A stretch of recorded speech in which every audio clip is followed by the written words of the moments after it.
Bismillahirrahmanirrahim. Assalamualaikum warahmatullahi wabarakatuh. Alhamdulillah alladzi bi ni'matihi tatimmus shalihat wa bi fadlihi tatanazzalul khairat wa bi taufiqihi tatahaqqaqul ghayat. Asyhadu an la ilaha illallah wahdahu la syarika lah wa asyhadu anna Muhammadan abduhu wa rasuluh. Allahumma salli wa sallim ala rasulillahi sallallahu alaihi wasallam wa ala alihi wa ashabihi wa man sara ala nahjihi wa tamassaka bi sunnati rasulih wa sallama tasliman katsira, amma ba'du. Ittaqullaha haqqa tuqatih wa la tamutunna illa wa antum muslimun. Bapak Ibu jamaah rahimani wa rahimakumullah, lagi dan lagi kembali Allah Subhanahu wa taala mempertemukan kita di sore hari ini dalam nuansa iman, nuansa mendekatkan diri kepada Allah Subhanahu wa taala. Saya berdoa dan kita semua mengharapkan semoga langkah Bapak Ibu dari rumah menuju majlis taklim ini dijadikan amal soleh oleh Allah Subhanahu wa taala dan dijadikan asbab apapun yang saat ini Ibu berdoa tapi belum Allah sempat kabulkan, mudah-mudahan datangnya Ibu ke majelis ilmu ini Allah mudahkan segala aktivitas dan urusan Ibu semuanya. Bapak Ibu rahimani rahimakumullah, kita ini sudah lama berdoa kepada Allah. Dari mulai virus COVID Corona awal kita berdoa agar kita dipertemukan dengan bulan Ramadan, bisa menghirup udara tanpa penghalang masker, bisa berjabat tangan, bisa sholat tanpa social distancing. Tapi ternyata hingga detik ini Allah Subhanahu wa taala belum angkat virus corona ini di bumi Indonesia. Corona belum hilang, ada popcorn ya Bu, Omnicron. Kenapa ya Allah? Nah, peristiwa-peristiwa seperti ini saya teringat di dalam kitab Al-Lu'lu' wal Marjan ada seorang tokoh bernama Imam Hasan Al-Basri. Imam Hasan Al-Basri ini tengah berjalan di pasar, tepatnya pasar kota Basrah. Basrah itu sekarang negeri Baghdad di Irak, Bu. Beliau ulama besar, orang alim, orang soleh. Suatu hari beliau tengah berjalan di dekat kota Basrah, datanglah beberapa orang menghampiri beliau di pasar tersebut, lalu bertanya kepada Imam Hasan Al-Basri, "Ya Aba Ishaq." Ya, jadi panggilan buat orang-orang Arab itu kalau memanggil namanya itu memanggil nama anaknya. Kalau anaknya namanya Harun berarti Abu Harun, nama anaknya Ismail berarti Abu Ismail, nama anaknya Putri berarti Ummu Putri. Nah, di Arab seperti itu. Ya Aba Ishaq, salah satu dari rombongan itu bertanya kepada Imam Hasan Al-Basri, bukankah di dalam Al-Quranul Karim Allah Subhanahu wa ta'ala berjanji kepada kita semuanya, berjanji kepada ibu bapak jamaah, kata Allah, ud'uni astajib lakum.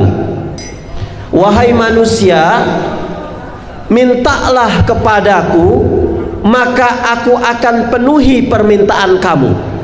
Berdoalah kepadaku maka aku akan jawab doamu. Bahkan di dalam surah Al-Baqarah Kalau tidak saya, ayat 189 Allah tuh bilang, wa idza sa'alaka ibadi anni fa inni qarib ujibu da'watad da'i idza da'an. Allah tuh bilang, apa kata Allah? Hai Muhammad, kalau jamaah di majlis taklim di Profutsal ini bertanya kepadaku, kata Allah Subhanahu wa taala, di mana aku, maka katakanlah aku ini dekat. Sampai-sampai dekatnya Allah Subhanahu wa taala dengan hambanya itu lebih dekat daripada min hablil warid, dari urat-urat nadi leher kita. Saking dekatnya Allah, Bu. Ya, kalau anak kita nanya, mah, kenapa sih kok kita menyembah Tuhan yang gak kelihatan? Bukan kelihatan, bukan gak kelihatan, nak. Allah saking dekatnya dengan kita sampai mata kita itu gak ngelihat apa ada di depan kita. Ini benda, Bu. Kalau benda ini jauh, kita bisa lihat. Tapi kalau tahu-tahu benda ini nongol pas di depan mata kita, kira-kira tahu ini benda apa, Bu? Saking dekatnya Allah dengan kita. Itu kita didik anak-anak kita seperti itu. Tetangga sebelah nyembah, ada Tuhannya kelihatan. Tetangga kampung sholat, Tuhannya kelihatan. Loh, kita sholat mah, kita sholat tunggang-tungging ruku, simbol kita cuman Ka'bah kan mah, itu bukan Tuhan kita. Bukan, itu simbol untuk mempersatukan umat Islam dunia. Saking dekatnya kita punya Allah, saking dekatnya kita punya Rabb, sampai-sampai pada saat benda nempel ke mata kita, kita nggak tahu benda ini apa, apalagi Allah Subhanahu wa taala. Nah, kata Allah, jika umatmu ya Muhammad bertanya kepadamu tentang aku, jawab, aku ini dekat. Ujibu da'watad da'i idza da'an. Aku tidak segan-segan. Allah memakai fi'lul mudhari yang artinya selalu, sedang, dan akan menjawab doanya kita. Ujibu da'watad da'i idza da'an. Allah akan menjawab semua doa kita kapan saja kita berdoa. Itu kan janji Allah, wahai Aba Ishaq. Betul, kata Abu Ishaq. Loh, kami ini sudah banyak kami berdoa kepada Allah, sudah sering kami munajat kepada Allah, tapi kenapa hingga detik ini, hingga saat ini doa kami belum juga dijawab oleh Allah, permintaan kami belum dikabulkan oleh Allah. Kata Allah, janji, doa aku dengar, minta aku kasih. Kenapa hingga detik ini doa kami belum juga dikabulkan oleh Allah Subhanahu wa taala? Maka Abu Ishaq itu tersenyum, Bu. Senyum dia. Ya ahlal Basrah, kata Abu Ishaq, wahai penduduk Basrah, kenapa doamu yang kamu lantunkan setiap hari nggak diterima sama Allah Subhanahu wa taala? Hatimu mati, kata Abu Basrah.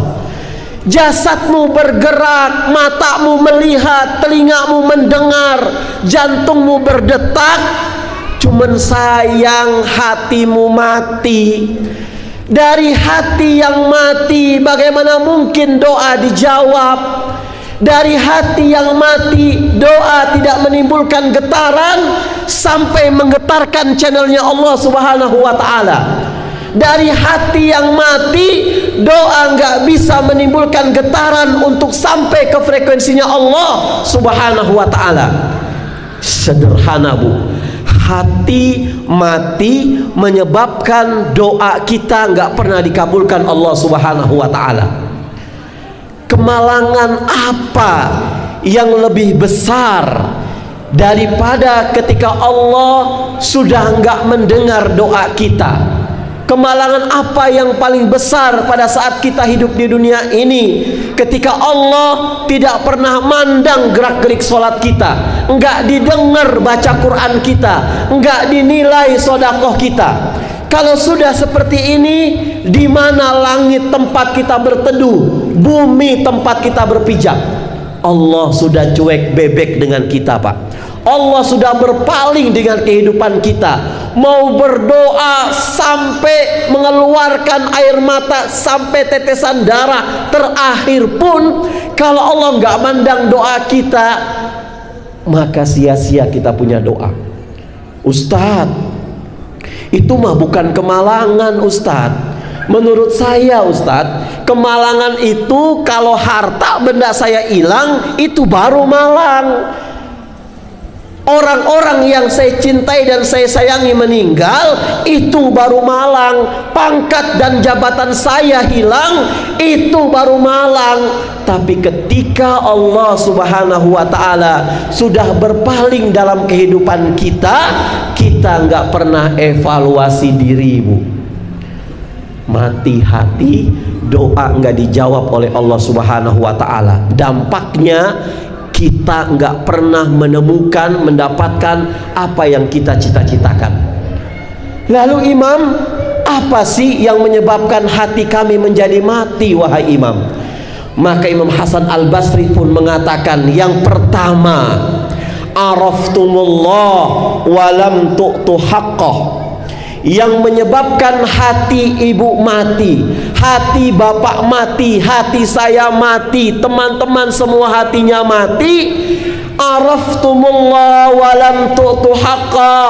Kamu kenal Allah, tetapi hak Allah untuk disembah, kewajiban kita untuk menyembah Allah, enggak pernah kita laksanakan. Mas, jenengan siapa yang menciptakan? Allah, Ustadz. Siapa yang membuat warung jenengan laku? Allah, Ustadz. Siapa yang memberikan keturunan anak kepada Anda semuanya hingga bisa menghibur keluarga Anda? Allah, Ustadz. Anda sholat apa enggak? Enggak, Ustadz. Anda sholat apa enggak? Sholat, Ustadz, cuman ditunda-tunda. Araftumullah walam tu'tu haqqah. Ini yang pertama yang menyebabkan hati kita mati, Bapak Ibu. Padahal Al-Quran sudah mencontohkan kepada kita di dalam surah Al-Fatihah, minimal 17 rakaat kita baca, 17 kali kita baca. Apa bunyinya? Iyyaka na'budu wa iyyaka nasta'in. Hanya kepadamu ya Allah kami menyembah, dan hanya kepadamu ya Allah kami meminta pertolongan. Ini rumus, Bu. Apa yang kita kepengen Allah kabulkan, rumusnya ini. Ini tartibul kalimah, nggak bisa dirubah-rubah. Kalau ibadah kita lancar, nasta'in kita tokcer, ibadah kita sempurna di hadapan Allah, apapun yang kita minta, Allah nggak pernah tinggal diam untuk mengabulkan doa kita. Iyyaka na'budu wa iyyaka nasta'in. Nggak boleh dibalik. Ustadz, kalau anak saya nanti lulus daftar CPNS, saya mau sodako. Ini dibalik namanya, Bu. Kalau anak saya nanti lulus ujian, Ustadz, saya akan mewakafkan tanah saya untuk Masjid Al-Manar. Ini namanya iyyaka nasta'in wa iyyaka na'budu. Terus yang benar gimana, Ustadz? Ustadz, besok anak saya mau daftar CPNS, subuh ini saya mau menginfakkan hartanya di jalan Allah. Na'budu dulu, baru nasta'in, Bu. Paham ya? Kalau na'budunya kita kerjakan luar biasa, Masya Allah, Ibu. Nasta'in tanpa kita minta, Allah berikan kepada kita. Kita sudah memiliki iman puluhan tahun, tapi kita nggak pernah merasakan manisnya iman, nikmatnya iman, indahnya iman. Sama seperti kita punya radio bagus, tapi telinga kita tuli. Handphone bagus, tapi kita nggak punya tangan untuk megang. Televisi berwarna, gambarnya tajam, mata kita buta untuk melihat. Kita punya iman puluhan tahun, tapi kita nggak bisa merasakan manisnya pada saat dibuat untuk sujud berlama-lama. Nikmatnya pada saat ada orang, siapa yang menyumbang masjid? Saya. Ini nikmatnya iman, Bu. Nikmat pada saat kita ada orang butuh uang, kita buka dompet kita, nggak dilihat mana 1000-an, mana 5 ribuan, mana 100 ribuan. Nikmatnya iman, indahnya iman, manisnya iman. Kata Rasul, kalau hingga saat ini usia kita di atas 40 tahun belum merasakan manisnya iman, maka coba satu resep ini. Apa Rasulullah bilang? Ayyakunallah wa rasulu ahabba ilaihi mimma siwahuma. Seseorang yang cintanya kepada Allah, cintanya kepada Rasulullah di atas segalanya, Ibu. Ini resep pertama ini. Kita diberikan hati oleh Allah. Bapak punya hati, ibu punya hati. Di dalam hati ini bertumpu sejuta rasa. Mana yang paling dominan dalam hati kita, itulah yang menjadi tendensi dan kecenderungan kita. Bahwa kita cinta kepada harta benda, wajar. Saya cinta kepada pangkat dan jabatan, tentu itu fitrahnya manusia. Mereka cinta kepada anak dan istri, iya. Semua suami cinta kepada keluarga, anak dan istrinya. Begitu juga seorang istri pasti cinta kepada suami dan cinta kepada anaknya. Kata agama, Islam gak melarang. Persilahkan kamu mencintai apa yang perlu kamu cintai. Kita cinta kepada tanah air, ibu bapak cinta kepada bangsa dan negara, saya cinta kepada pangkat dan jabatan, kita semua cinta kepada harta benda, persilahkan. Tetapi yang agama mau, yang Islam mengingatkan kepada kita, cinta kita kepada alam beserta isinya ini harus betul-betul kita batasi dengan kesadaran bahwa suatu saat kita tidak akan bersama dengan mereka yang kita cintai. Cinta kepada harta benda ada saatnya. Entah harta benda digondol maling terlebih dahulu, atau kita yang mati meninggalkan harta benda itu. Cinta kepada pangkat dan jabatan ada waktunya. Cinta kepada sanak dan keluarga kita ada saatnya. Tapi harus dibatasi dengan kesadaran bahwa suatu hari saya akan berpisah dengan pangkat dan jabatan. Suatu hari saya akan berpisah dengan harta benda saya. Suatu hari saya akan berpisah dengan keluarga saya. Kalau ini sudah kita tanamkan dalam hati kita, maka semua itu alam beserta isinya tidak akan berurat dan berakar dalam hati kita, Bapak Ibu. Di dalam kitab Sejarah Nurul Yakin, tarikh Rasulullah SAW, suatu hari perang Tabuk, operasional untuk pemberangkatan perang Tabuk, kepentingan kaum muslimin di perang Tabuk habis. Rasulullah langsung mengadakan mobilisasi dana. Semua para sahabat datang memberikan donasinya untuk kepentingan perang Tabuk. Terakhir datanglah seorang sahabat bernama Abu Bakar As-Siddiq, Bu. Beliau datang dengan membawa semua harta yang begitu banyak, sampai-sampai Rasul nggak menanyakan sahabat yang lain, karena yang mereka bawa biasa-biasa saja. Ini yang dibawa oleh Abu Bakar As-Siddiq luar biasa banyaknya pola, kalau kata orang Parakan. Rasul bertanya, Bu, hal tarakta syai'an li ahlika ya Abu Bakar? Wahai Abu Bakar, begitu banyak harta benda yang engkau berikan untuk kepentingan perang Tabuk ini, begitu banyak harta benda yang kau bawa untuk mempertahankan akidah, menolong orang-orang muslim berperang di perang Tabuk.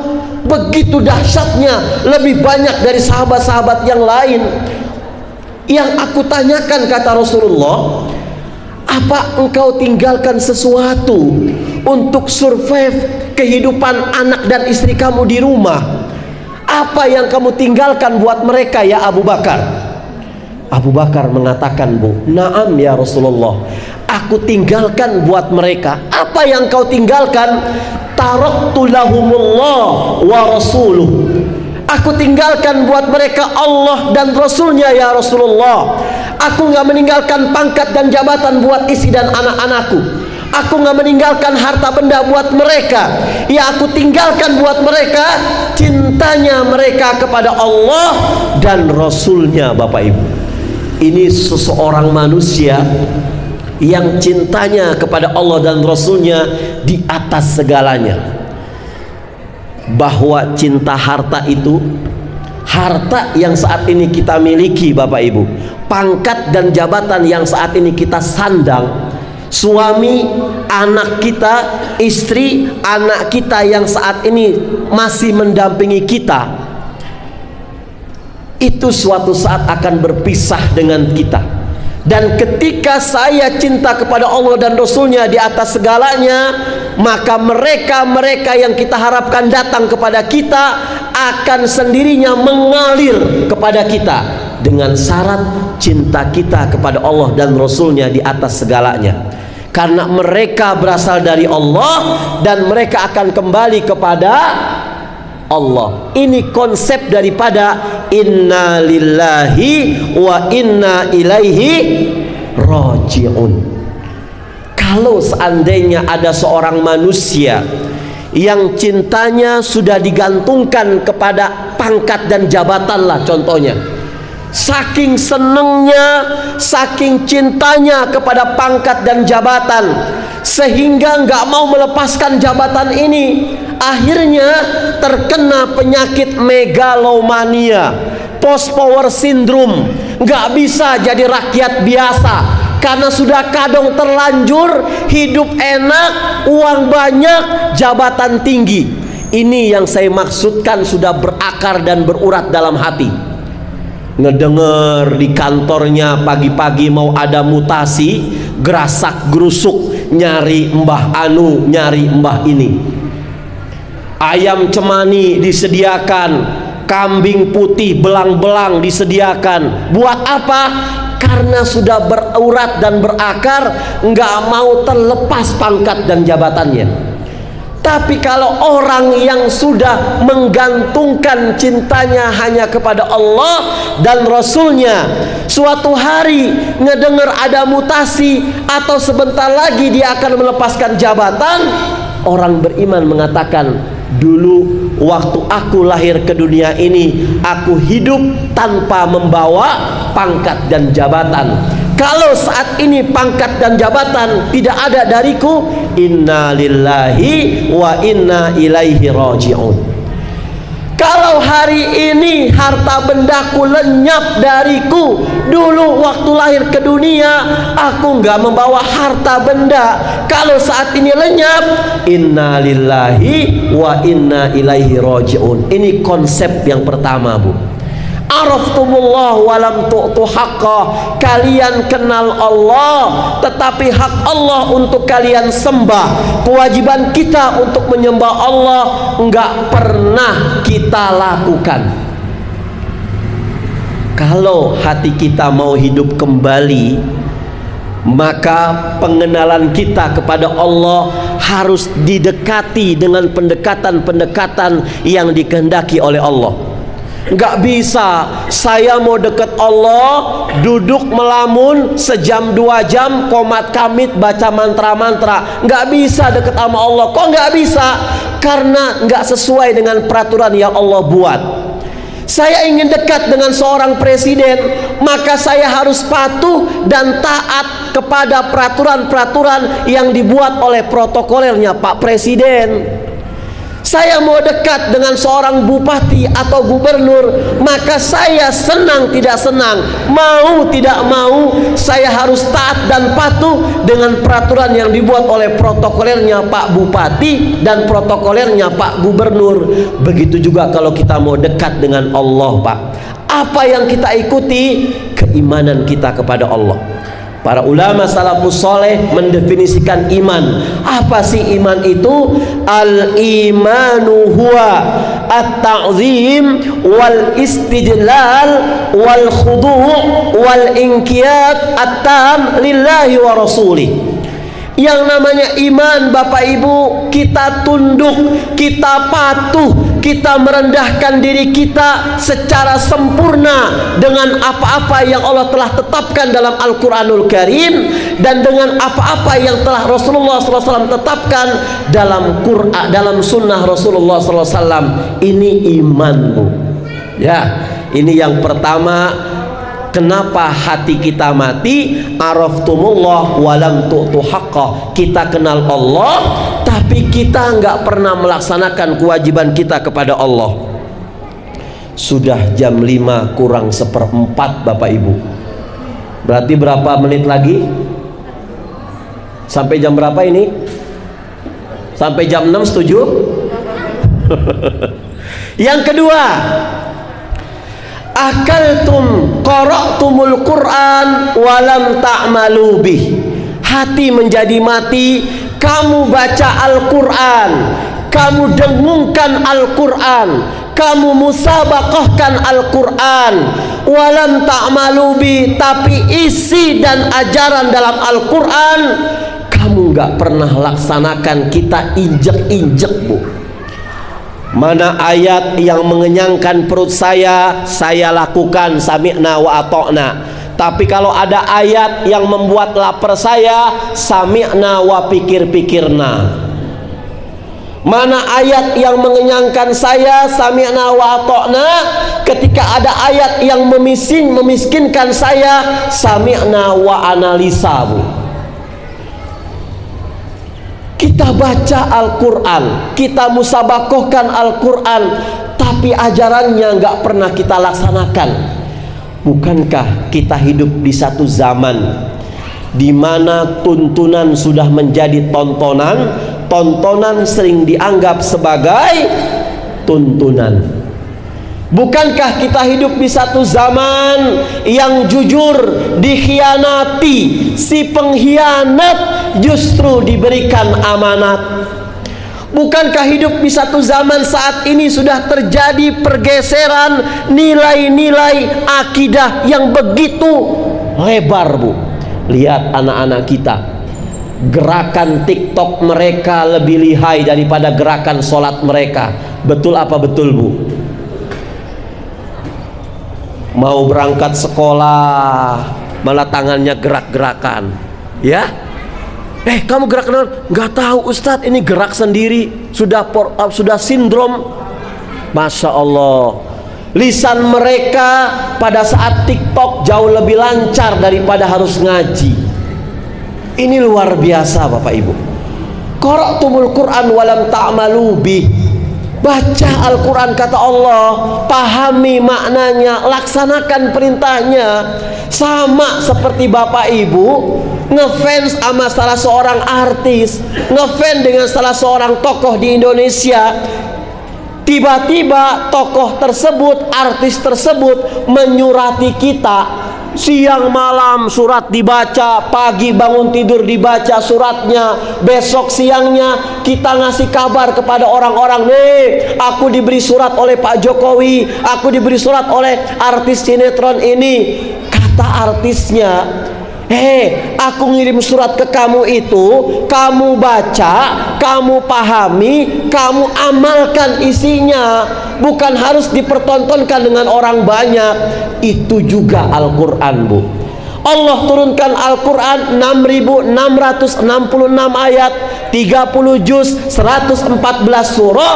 Yang Allah kepengen baca Al-Quran, pahami Al-Quran, laksanakan apa yang menjadi perintah dalam Al-Quran.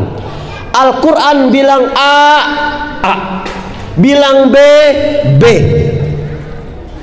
Jangan kayak kiai-kiai akhir zaman. Pak Kiai, babi haram gak? Haram. 10 juta Pak Kiai buat Pak Kiai, halal.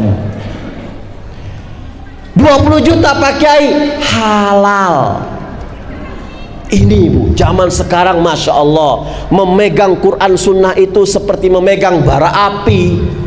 Kalau memang kita nggak bisa untuk merubah negara ini, kita rubah diri kita. Taat kepada Allah dan Rasulnya, akhlaknya diperbagus, itu cukup.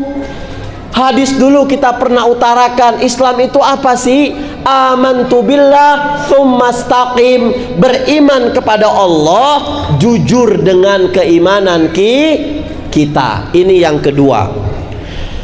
Kemudian yang ketiga, Bapak Ibu, apa yang menyebabkan hati kita mati? Akaltum ni'mata rabbikum falam tashkurulah. Kalian tiap hari makan nikmat Tuhan kalian, tapi dengan Tuhannya kalian gak pernah bersyukur.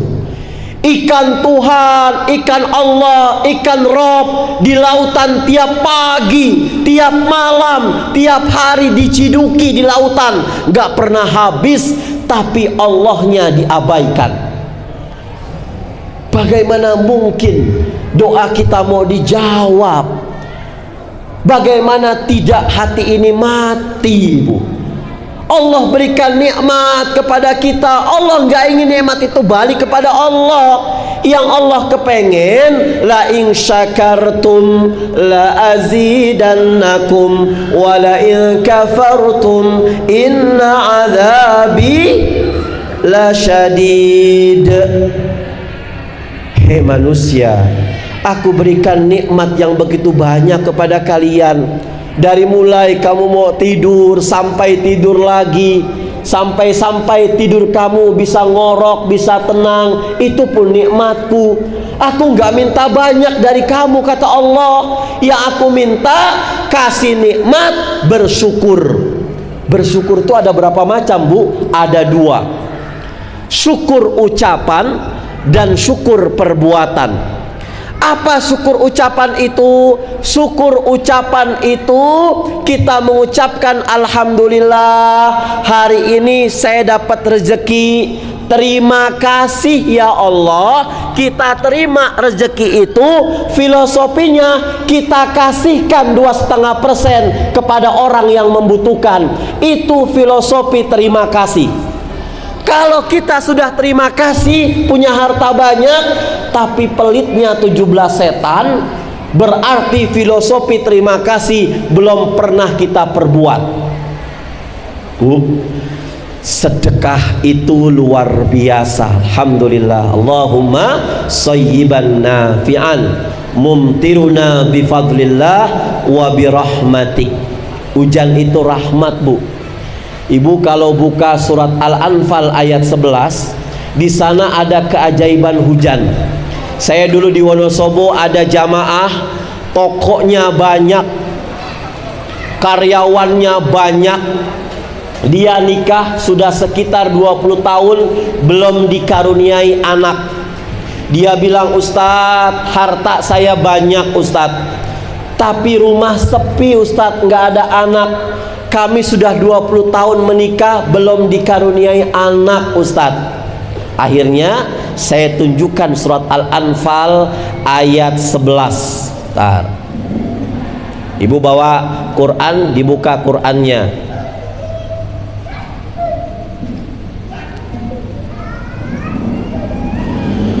Saya baca.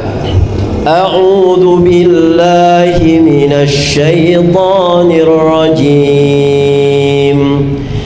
إذ يغشيكم النعاس أمنة منه وينزل عليكم من السماء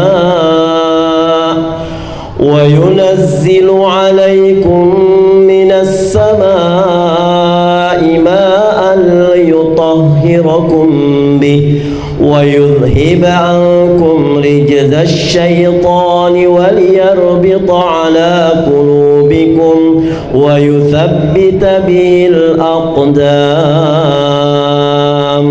Nih, ini kegunaan air hujan. Saya materi ini spontanitas karena ada air hujan nih Bu, supaya yang pedagang es jangan kecewa kalau hujan turun. Apa kata Allah?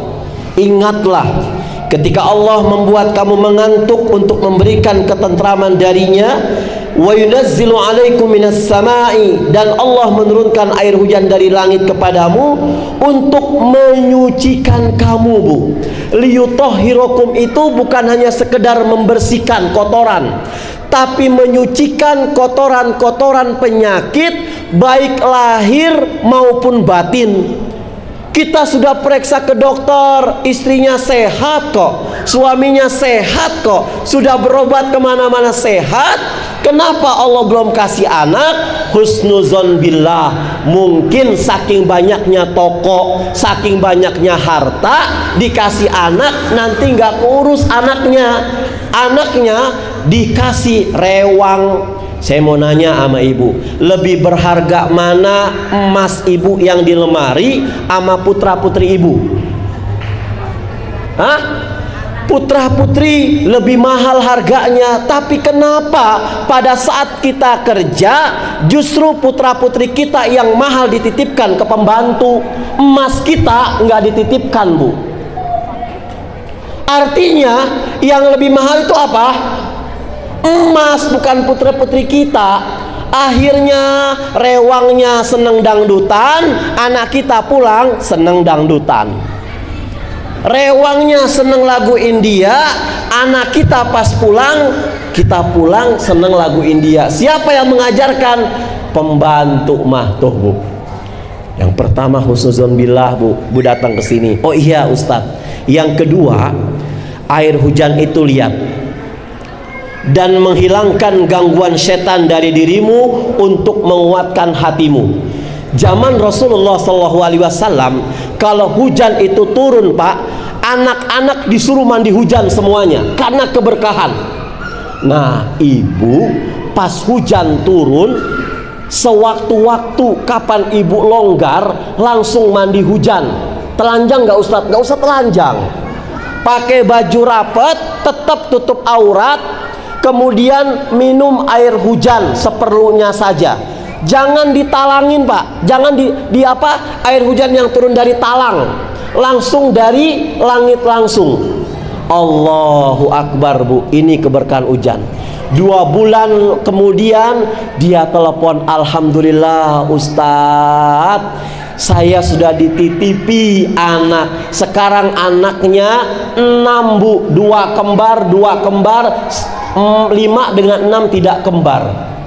Ini salah satu rahasia daripada air hujan. Ya. Tadi sampai di mana tadi materi kita Pak? Oh baru ketiga ya. Akaltum ni'mata rabbikum walam tashkurulah. Syukur itu ada syukur ucapan terima kasih. Habis terima kita kasihkan lagi. Terima kasih ya Allah, hari ini aku dapat keuntungan 20 juta. Berarti bulan ini aku harus kasihkan 10% buat orang-orang yang membutuhkan. Misalkan itu konsep terima kasih. Kemudian perbuatan itu apa? Syukur dalam perbuatan itu bagaimana nikmat-nikmat yang telah Allah berikan kepada kita, kita gunakan sesuai dengan kehendak Allah Subhanahu wa taala. Diberikan harta oleh Allah banyak, dititipi. Apa yang Allah mau? Bantu pondok pesantren.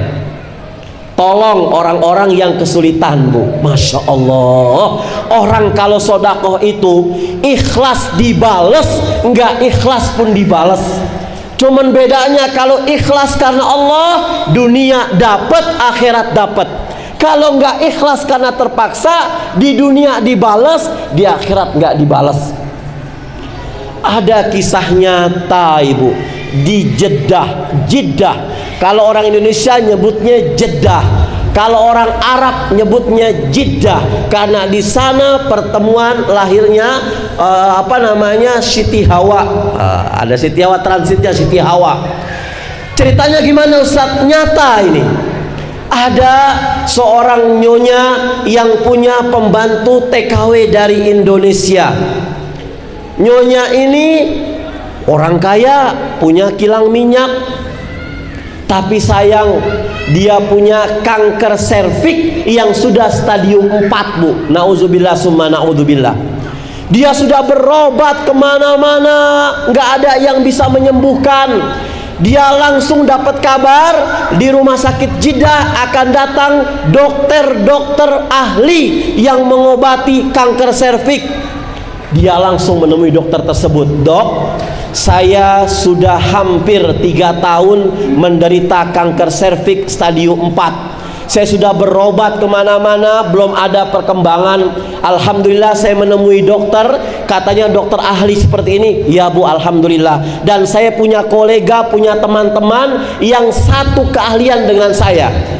Ketika bagaimana dok dengan kanker serviksnya? Tapi punten, mohon maaf Ibu, kanker serviks seperti Ibu yang stadium 4 ini, kalau dioperasi kemungkinan kecil itu bisa terselamatkan ibunya. 1% Bu. Kata ibu ini, nggak apa-apalah dok, yang penting saya udah ikhtiar. Kalau memang hidup ini baik buat saya minta sembuh sama Allah. Tapi kalau seandainya kematian baik buat saya minta mati husnul khotimah. Oke Bu, tanda tangan untuk operasi.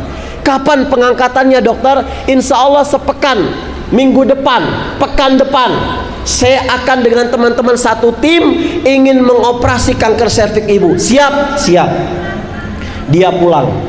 Nah, yang menarik Bapak Ibu rahimani rahimakumullah, nyonya ini punya pembantu TKW dari Indonesia. Kerjaannya bagus, sempurna. Tapi yang membingungkan si nyonya ini, setiap ini pembantu selesai kerja, dia masuk kamar mandi, lamanya luar biasa. Lamanya luar biasa, keluar keringetan, netesin air mata, keluar keringetan, netesin air mata. Sekali nggak ditanya, 2 kali nggak ditanya, yang ketiga kalinya ditanya. Mbok, orang Arab tahu mbok loh Bu ya. Sini mbok, ada apa nyonya? Saya itu baru dapat pembantu jenengan itu, masya Allah senengnya luar biasa, rapi, pokoknya orang-orang Indonesia lah. Tapi saya heran, kamu setiap habis kerja masuk toilet kok lamanya luar biasa. Ngapain kamu di sana, keluar keringetan, kemudian netesin air mata? Ngapain kamu di sana? Punten, mohon maaf kalau ini privasi. Nggak apa-apa nyonya. Begini loh nyonya, sebelumnya kenapa saya jadi TKW? Suami saya punya hutang sama bank nyonya, saya nggak bisa untuk melunasi. Akhirnya saya bikin kontrak ke PT untuk kerja di Timur Tengah. Qadarullah, saya tunggu-tunggu, kok visa saya nggak keluar-keluar. Pas keluar, saya lagi mengandung anak 5 bulan. Berangkat pas anak saya lahir, ternyata surat pemberangkatan keluar. Saya mau batalkan, orang PT bilang nggak bisa Bu, kalau ibu membatalkan ibu bayar DP saya yang sudah saya transfer ke sana 10 juta. Saya nggak punya uang. Bayi saya lahir baru 1 pekan, saya harus tinggalkan dengan tetesan air mata Bu. Kemudian yang namanya orang kalau baru lahir ya Bu, pasti air susunya numpuk Bu, luar biasa. Ini saya mengutip dari satu kitab, ya Makhul namanya. Makhul itu seorang syekh, ada kitab Fiqhus Sunnah didaur ulang dengan fikihnya kitab Bidayatul Mustahid. Kata Makhul, manusia kalau hidup dia dewasa masih memikirkan rezeki, coba dia merenung sebentar untuk mengingat kembali waktu dia di dalam rahim emaknya, siapa yang ngasih makan? Emaknya nggak ngasih makan, mau ngasih makan di mana, orang masih di perut.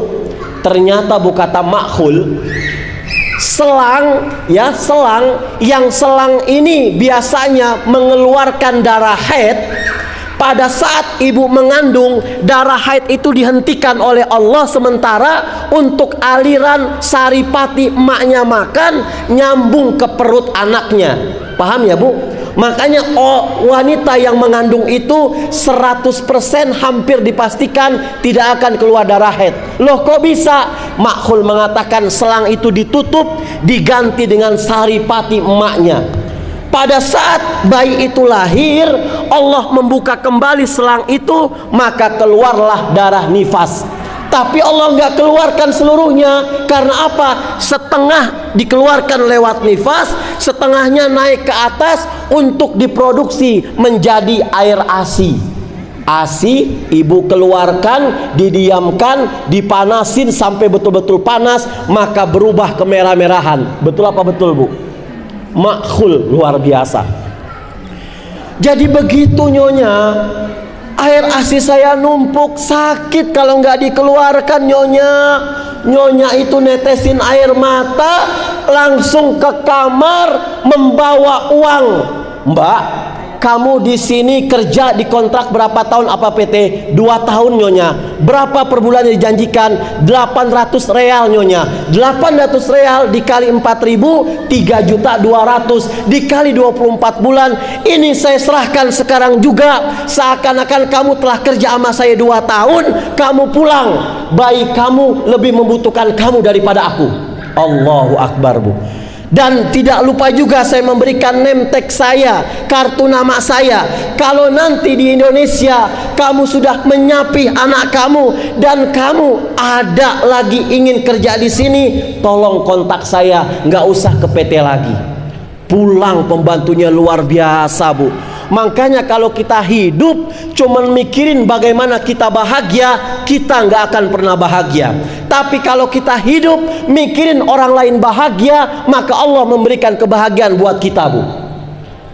Besok pekan hari keduanya pembantunya pulang, 2 hari kemudian si nyonyanya ini langsung siap-siap untuk operasi.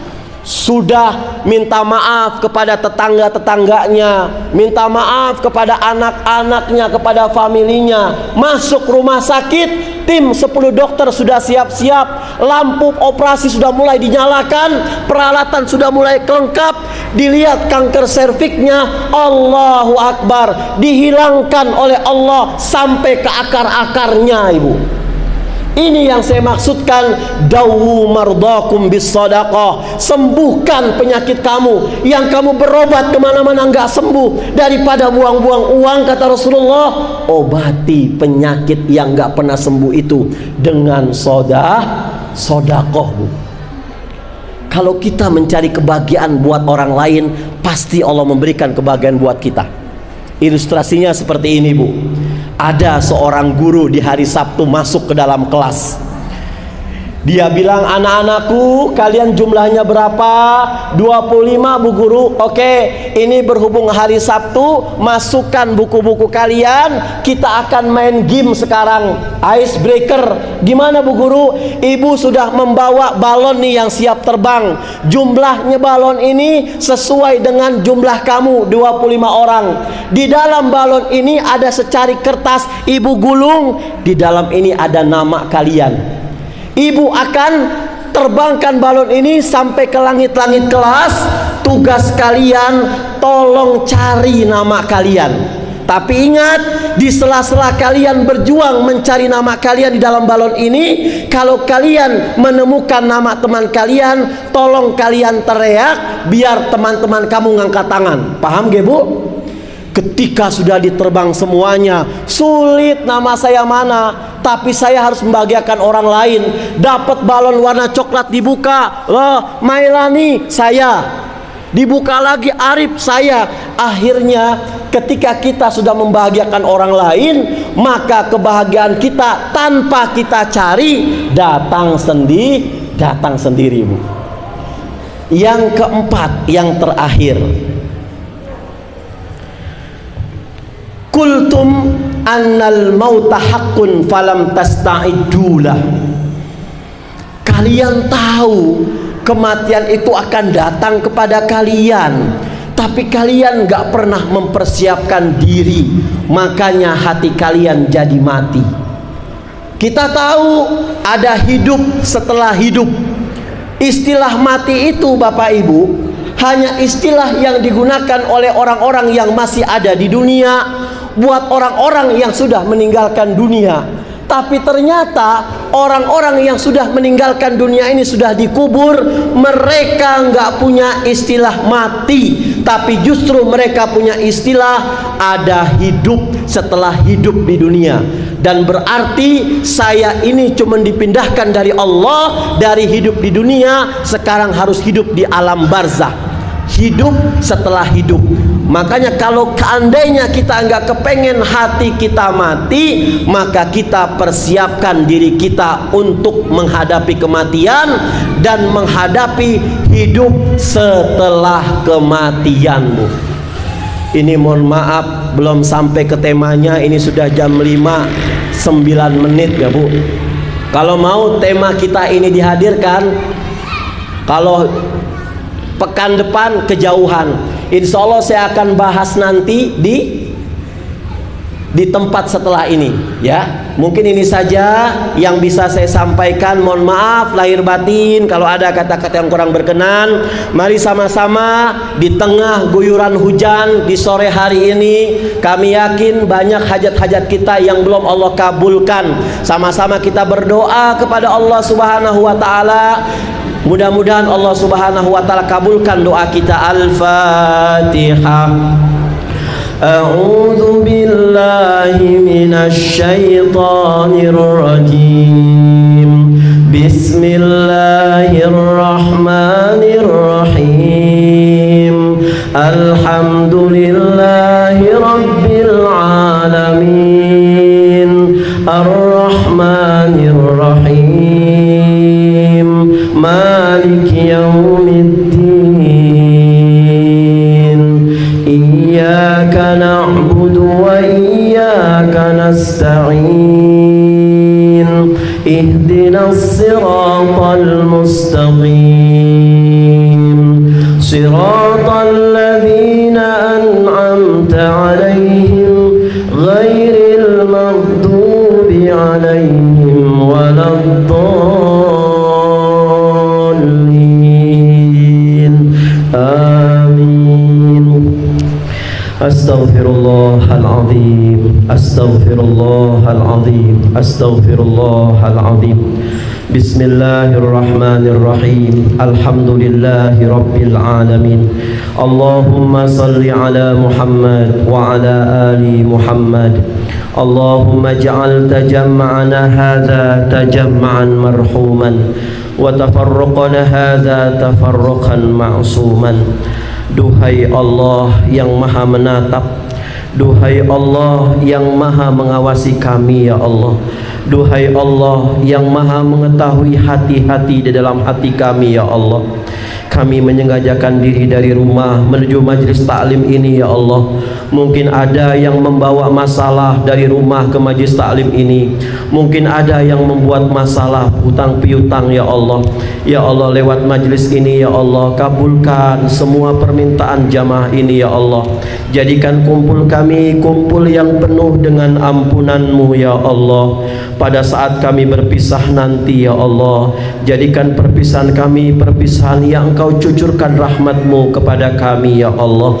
Ya Allah, Rabbana ighfir lana wa liwalidina warhamhuma kama rabbawna shighara.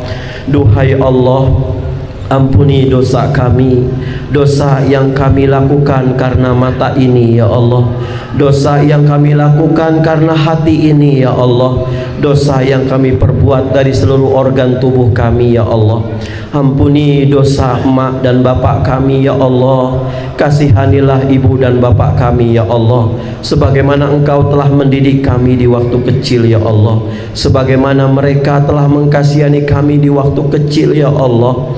Ya Allah, kalau kami boleh minta, jangan Engkau wafatkan ibu dan bapak kami ya Allah sebelum kami dapat membahagiakan mereka, sebelum kami dapat memberikan yang terbaik kepada mereka ya Allah, sebelum kami dapat membalas semua jasa-jasa mereka ya Allah. Ya Allah, seiring dengan perjalanan waktu ini ya Allah, kami ingin mengajak mereka ya Allah untuk bersama satu pesawat dengan kami ya Allah, dalam rangka menunaikan ibadah rukun Islam yang kelima ya Allah. Mungkin kami nggak bisa membayangkan bagaimana betapa senangnya hati kami saat kami bisa ya Allah berjamaah dengan ibu bapak kami di depan Ka'bah ya Allah, bertalbiyah labbaik Allahumma labbaik, menggandeng tangan ibu kami ya Allah, labbaik Allahumma labbaik, menggandeng tangan keriput ibu kami ya Allah, menggandeng tangan keriput bapak kami ya Allah, menggandeng tangan yang kasar yang pernah mencari nafkah buat kami ya Allah. Seraya kami mengucapkan alhamdulillah, beri kesempatan kepada kami untuk bisa menuangkan air zam-zam dari sumurnya ke mulut mereka ya Allah, sebagaimana mereka telah menuangkan air segar ke dalam mulut kami ya Allah. Ya Allah, beri kemampuan kepada kami agar kami bisa untuk berlari kecil Safa dan Marwah ya Allah, menggandeng tangan anak kami, menggandeng tangan suami kami, menggandeng tangan istri kami, menggandeng tangan ibu dan bapak kami ya Allah. Ya Allah, ya Rabbana, mungkin di antara kami ada yang dahulu hidupnya ibunya masih hidup, bapaknya masih hidup, terucap dalam dirinya ingin berangkat haji, terucap dalam dirinya untuk sesekali memegang kiswah Ka'bah ya Allah, tapi ternyata tujuan itu sia-sia ya Allah. Engkau telah ambil ibu bapak kami, Engkau telah ambil mereka ya Allah. Ya Allah, walaupun begitu ya Allah, beri kemampuan kepada kami untuk bisa membadalkan umroh mereka ya Allah, membadalkan haji mereka ya Allah. Ketika kami niat tentang wukuf di Arafah, kami niat untuk mereka ya Allah. Sesekali kami menyebut nama mereka ya Allah. Mungkin betapa senangnya mereka di alam kubur karena dibadalkan haji oleh anaknya yang pernah menyayat hati anaknya ya Allah. Mungkin mereka senang melihat anaknya telah membadalkan umrohnya ya Allah. Ya Allah, luaskan kubur mereka ya Allah, terangi kubur mereka ya Allah. Kalau sekiranya Engkau akan menyiksa mereka lantaran kelalaian mereka dahulu dalam mendidik kami ya Allah, kami siap putra putri mereka yang akan menggantikan siksa yang Kau timpakan kepada mereka ya Allah. Hilangkan ya Allah wabah di tahun ini ya Allah. Kami rindu bersalaman, berjabat tangan dengan saudara kami di Idul Fitri nanti ya Allah. Jauhkan kami dari virus Omikron ini ya Allah. Kami ingin sholat Idul Fitri, kami ingin taraweh ya Allah. Jadikan suasana Ramadan tahun ini Ramadan yang lebih baik daripada Ramadan yang lalu ya Allah. Virus Covid Omikron adalah bala tentaramu ya Allah. Berikan kami kesempatan untuk bisa munajat khusyuk di Ramadan ini ya Allah. Ibadah yang tidak pernah kami lakukan tahun-tahun kemarin karena ada wabah ini ya Allah. Ya Allah, beri kemampuan kepada kami untuk bisa menyempurnakan Ramadan ini ya Allah. Ya Allah, solehkan suami kami, solehkan istri kami, solehkan anak-anak kami ya Allah. Jadikan keturunan kami, keluarga yang selalu taat kepada Engkau ya Allah, keluarga yang selalu menjalankan 5 waktunya ya Allah. Ya Allah, solehkan anak-anak kami ya Allah. Ya Allah, kami miskin, cukupkan kami ya Allah. Kami banyak hutang, lunasi hutang-hutang kami ya Allah.